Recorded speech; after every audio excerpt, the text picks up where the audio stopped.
कभी सोचा है ये जो एक छोटा सा बीज होता है, ये उस खुराक तक कैसे पहुंचता है जो हमारी जिंदगी का हिस्सा है? ये सफर वाकई बहुत दिलचस्प है।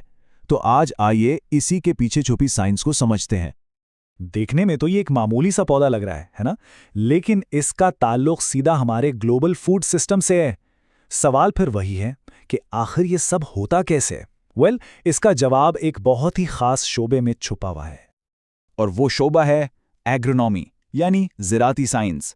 असल में ये वो साइंस और आर्ट है जो हमें फसलों की पैदावार और मिट्टी के इंतज़ाम के बारे में बताती है।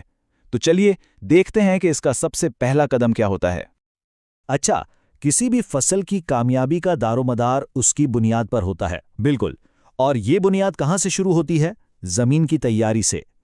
एक अच्छी सेहतमंद फसल के लिए जरूरी है कि उसका सीड बेड, यानी वो जगह जहां बीज बोया जाता है, वो एकदम परफेक्ट हो। और देखें, जमीन की तैयारी का यह ख्याल कोई नया नहीं है।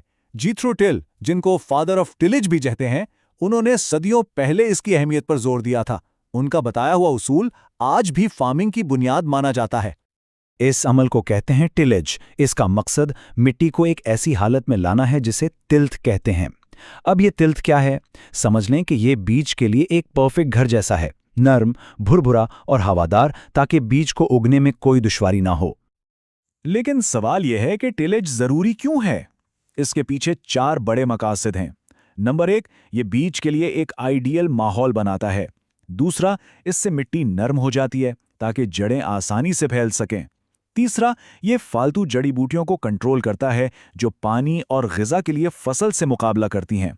और चौथा, ये मिट्टी में हवा और पानी के आने जाने को बेहतर बनाता है। यहां एक दिलचस्प बात है, हर फसल के लिए एक जैसी जमीन नहीं चाहिए होती। इसकी 2 मिसालें देखें। छोटे बीज वाली फसलें जैसे रागी या तंबाकू, इनके लिए बिल्कुल पाउडर जैसी फाइन मिट्टी चाहिए, जबकि जो बड़े बीज वाली फसलें हैं जैसे जवार या कपास, इनके लिए थोड़ी मोटी ढेलों वाली मिट्टी बेहतर रहती है।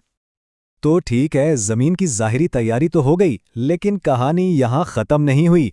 अब वक्त है मिट्टी की फिजिकल स्ट्रक्चर से आगे बढ़कर इसकी अंदरूनी केमिस्ट्री को समझने का, वो केमिस्ट्री जो पौधों को असल में जिंदगी देती है। जब हम कहते हैं सॉइल फर्टिलिटी, यानी मिट्टी की जरखेजी, तो इसका मतलब सिर्फ ये नहीं कि मिट्टी में न्यूट्रिएंट्स मौजूद हैं।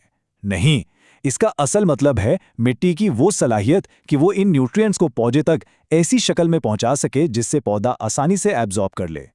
तो फिर सवाल ये आता है कि मिट्टी में आखिर ऐसी क्या खास बात है? वो न्यूट्रिएंट्स को पकड़कर कैसे रखती है और फिर जरूरत पड़ने पर पौधे को देती कैसे है?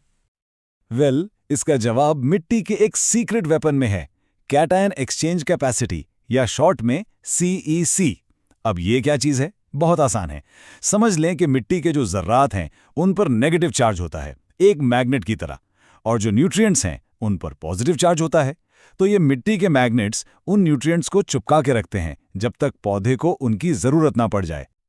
और इस पूरे निज़ाम का जो मास्टर वेरिएबल है वो है मिट्टी का pH। आप इसे एक मास्टर स्विच समझ सकते हैं। ये pH ही कंट्रोल करता है कि कौन से न्यूट्रिएंट्स पौधे के लिए अवेलेबल होंगे, यानी अनलॉक्ड होंगे, और कौन से नहीं। ठीक है, तो हमने मिट्टी की तैयारी और उसकी केमिस्ट्री समझ ली। अब आगे बढ़ते हैं और देखते हैं कि पौधे को खाने के लिए उसके मेन्यू में क्या क्या जरूरी चीजें होनी चाहिए। पौधों को वैसे तो बहुत से न्यूट्रिएंट्स चाहिए, लेकिन 3 हैं जो सबसे जरूरी हैं, द बिग 3 मैक्रोन्यूट्रिएंट्स। सबसे पहले नाइट्रोजन या N, जो पौधे की ग्रोथ के लिए लाजमी है। इसकी कमी से पौधा छोटा रह जाता है और पत्ते पीले पड़ जाते हैं।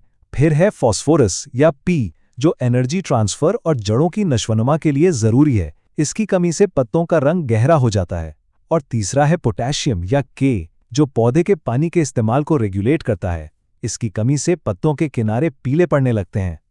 तो जब मिट्टी में इन जरूरी चीजों की कमी हो जाए तो हम क्या करते हैं? बिल्कुल, हम खाद या फर्टिलाइजर का इस्तेमाल करते हैं। खाद कोई भी ऐसी चीज हो सकती है, चाहे वो कुदरती हो या मसनूई, जो पौधे को जरूरी केमिकल एलिमेंट्स फराहम करे। अब खादें मोटे तौर पर 2 किस्म की होती हैं। एक है ऑर्गेनिक फर्टिलाइजर्स, यानी नामियाती खादें। ये जानवरों या पौधों से हासिल होती हैं, मिट्टी में ऑर्गेनिक मैटर डालती हैं और आहिस्ता आहिस्ता काम करती हैं। दूसरी तरफ है इनऑर्गेनिक फर्टिलाइजर्स। ये फैक्ट्रियों में बनने वाले केमिकल कंपाउंड्स हैं।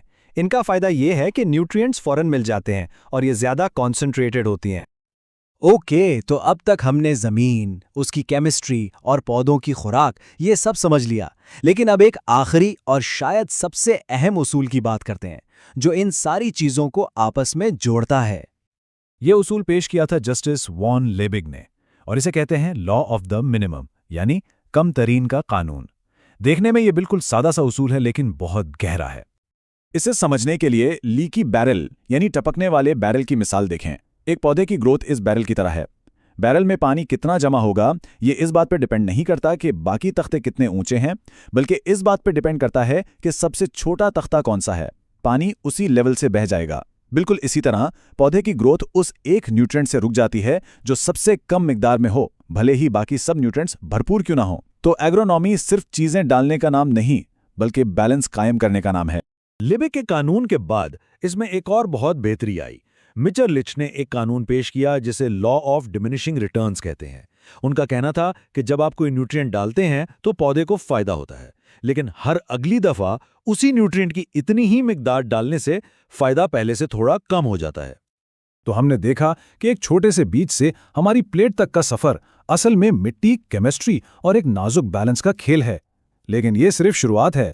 अब जब दुनिया को क्लाइमेट चेंज और बढ़ती आबादी जैसे चैलेंजेस का सामना है, तो ज़राती साइंस को सिर्फ फसलें उगाने से कहीं आगे जाना होगा।